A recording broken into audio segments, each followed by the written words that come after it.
Hello friends, this is Suresh. Welcome to my channel. Today I am going to show you how to automate the put API using a REST assured, and we'll see the difference between the put and post APIs, and we'll demo some sample APIs using a REST assured as well. So in case if you are new to my channel, do subscribe to my channel. So let's get started.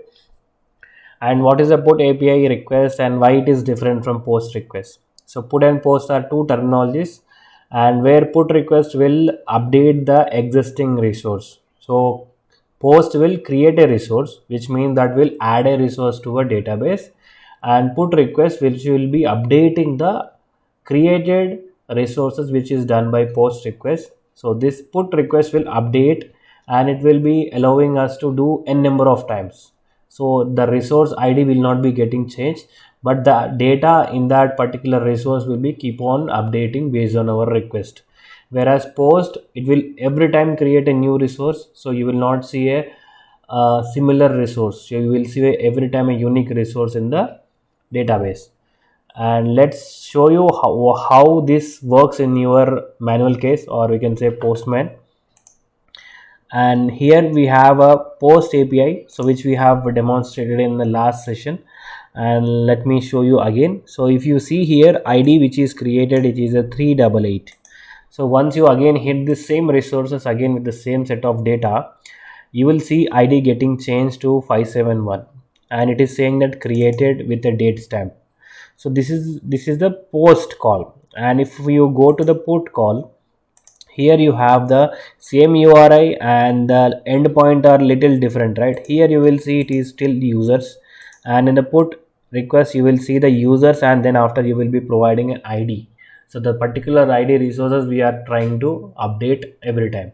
So once you hit enter, send this request, and you will see the responses, which is name is Suresh and the job is SDate and updated at, and you will not seeing any updated, you will not seeing any ID getting changed, right? Because ID we have appended in our endpoint. So this is the difference between post and put call, and this is the most asked interview question as well, so don't get confused. So you should answer put will update the existing resource, so it will not create a resource, it will update the existing resource. Post request will create every time a new request. So this is a major difference. And let's jump into our Eclipse IDE, and we'll start coding to that. And this is the last session that we created for the post API. So similarly, our REST project under that source test Java demo APIs, let's create a new class here, and the class is put API, and this is my class name. As we are working with test ng, so let's import our test annotation public void. So put API automation is my method name, so which is a test case as well. And under that, so let's quickly jump into the coding. So we will not discuss more, we will go straight forward and close this session. And in case if you are new to this session, do watch my earlier session so that you will understand each and every terminology that we are discussing here. And we need a rest assured, and which is a class, and that we have a base URI. So base URI, so this is a base URI we have, and base URI will be accepting a string arguments. So here we have a sample API, so let's copy the URI from here and paste it in with semicolon. And after that we need a request specification interface, so which will allows, so request specification which will allow us to handle certain actions like sending header, sending a body details and everything. So by this request specification header, we will set a different APIs also, like methods level, the different API methods also. So this will be a HTTP and HTTP, and then after you need to provide rest assured dot given. So we need to provide rest assured dot given, so that it will be starting from here, right? And let me do one thing, let me copy some certain similar code from here, because we will be using the same set of code in the put API also. So till here I will copy this code, so to reduce our time, right? And once we have this request specification, as we are working with REST, right, so we need to send the JSON calls. For that reason, I am using this JSON object, which is a JSON simple. So to have this dependency in place, you need to import the JSON simple from Maven repository. So here is my Maven repository, and you have this JSON simple, right? Again, here the name is this, so we'll be changing to my name Suresh, and the job is as date, right? And we have the same header specification as a request specification allows us to do the request headers handling and also the body which we are going to send as a request, right? So using a object reference of this request specification, you can do the headers here, and you can pass the content type and the JSON. And using the same request specification, we can pass the body also, and body, it's a rest, this is the object of JSON object, so which is input body, so that we are passing here, and to JSON string method. And once we have this, and we need to create a response interface. So response interface allows us to manage the responses and responses code and everything that we can do from the response, right? Using the request specification interface object, then we can send the request. So that request is in the method of put, it's not a post, right? So it's a put method. So it's a put method, and endpoint will be, we are updating one of the resources, which is in resource 2. And this is the major code that we needed. And after that, we need to write test cases for each and every, and before that, we need to capture our response as well. So to capture response, we need a string response, and using a response, sorry, this will be a conflict response object, yeah, response object, and using the response interface reference, so we will be calling the get body.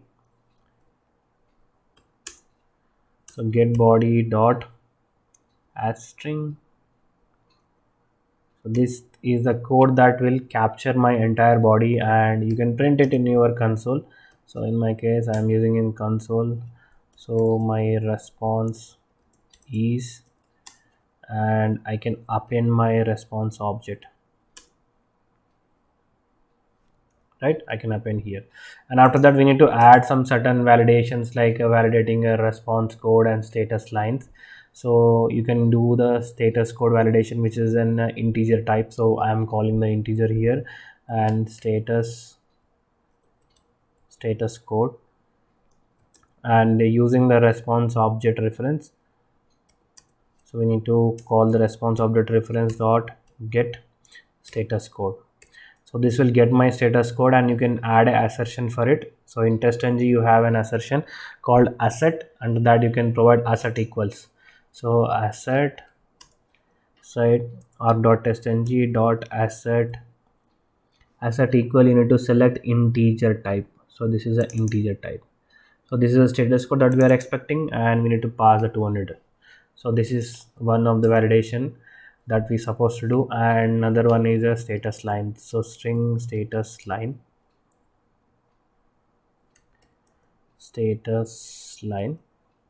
equal to, again, response interface reference. Using the same reference, we can get the status line, right? So status line is a string type, so we are using a string type, and you can add assertion for it, asset equals, and this is a string type, so you need to go to string. Okay, let me select any one of them, and you can convert that as a string type later. And you can use a string line, status line. So this is my status line, and this is my HTTP. So I am sending this as an HTTP, so that will fail for sure. So let's quickly save and run.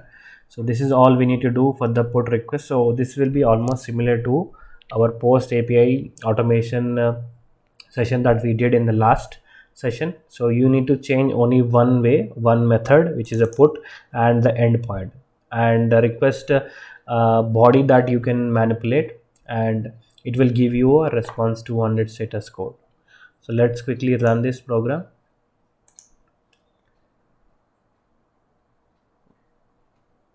So it is running now,